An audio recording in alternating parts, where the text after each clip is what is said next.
കാസർഗോഡ് അമ്പലത്തറയിൽ കൂട്ട ആത്മഹത്യ. ഒരു കുടുംബത്തിലെ 3 പേരാണ് ആസിഡ് കുടിച്ച് ജീവനൊടുക്കിയത്. പറക്കളായിൽ ഗോപി, ഭാര്യ ഇന്ദിര, മകൻ രഞ്ജേഷ് എന്നിവരാണ് മരിച്ച നിലയിൽ കണ്ടെത്തിയത്.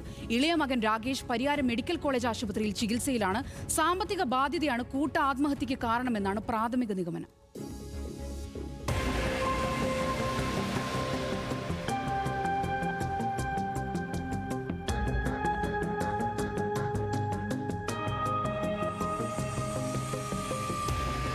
ഇന്ന് പുലർച്ചെ 4 മണിയോടെയാണ് ദാരുണമായ സംഭവം പുറം ലോകം അറിയുന്നത്. അമ്പലത്തറ 2-ാം പുളിക്കാലിലെ ഗോപി, ഭാര്യ ഇന്ദിര, മക്കളായ രഞ്ജേഷ്, രാകേഷ് എന്നിവരാണ് ആസിഡ് കുടിച്ച് ജീവനൊടുക്കാൻ ശ്രമിച്ചത്. രഞ്ജേഷാണ് ബന്ധുവിനെ വിളിച്ച് തങ്ങൾ റബ്ബർ ഷീറ്റ് നിർമ്മാണത്തിന് ഉപയോഗിക്കുന്ന ആസിഡ് കുടിച്ചതായും ആശുപത്രിയിൽ എത്തിക്കണമെന്നും ആവശ്യപ്പെട്ടത്. തുടർന്ന് നാട്ടുകാരും ബന്ധുക്കളും ചേർന്ന് 4 പേരെയും ആശുപത്രിയിൽ എത്തിക്കാൻ ശ്രമിച്ചു. ഗോപി ജില്ലാ ആശുപത്രിയിൽ എത്തിക്കും മുൻപ് മരിച്ചു. ഇന്ദിര, രഞ്ജേഷ് എന്നിവർ പരിയാരം മെഡിക്കൽ കോളേജിലേക്ക് കൊണ്ടുപോകും വഴിയാണ് മരിച്ചത്. ഇളയ മകൻ രാകേഷ് പരിയാരം മെഡിക്കൽ കോളേജിൽ തീവ്രപരിചരണ വിഭാഗത്തിൽ ചികിത്സയിലാണ്.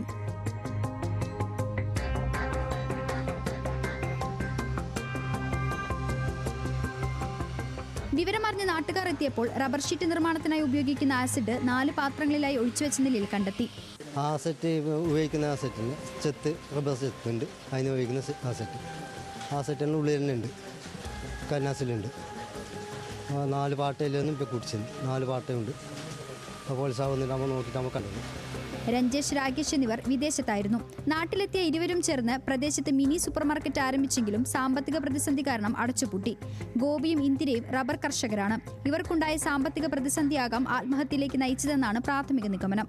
എന്നാൽ ആത്മഹത്യ ചെയ്യാൻ മാത്രമുള്ള സാമ്പത്തിക ബുദ്ധിമുട്ടുള്ളതായി നാട്ടുകാർക്കോ ബന്ധുക്കൾക്കോ അറിവില്ല. വലിയൊരു സാമ്പത്തിക ബാധ്യത, ഇത്രയും ഒരു കൂട്ട ആത്മഹത്യയിലേക്ക് അച്ഛനും അമ്മയും മക്കളും ഒക്കെ ചെയ്യേണ്ട രീതിയിലേക്ക് പോകുന്നതിൻ്റെ സൂചന ഒന്നുമില്ല. അത്ര വലിയ സാമ്പത്തിക പ്രശ്നം ഉള്ളതായും നാട്ടുകാർക്കും ആർക്കും അറിയില്ല. ഇപ്പോൾ എന്താ ഇങ്ങനെ സംഭവിച്ചതിൻ്റെ ഇപ്പോൾ വ്യക്തതയില്ലാത്ത അവസ്ഥ. ഇൻക്വസ്റ്റ് നടപടികൾ പൂർത്തിയാക്കി പോസ്റ്റ്മോർട്ടത്തിന് ശേഷം മൃതദേഹം ബന്ധുക്കൾക്ക് വിട്ടു നൽകും.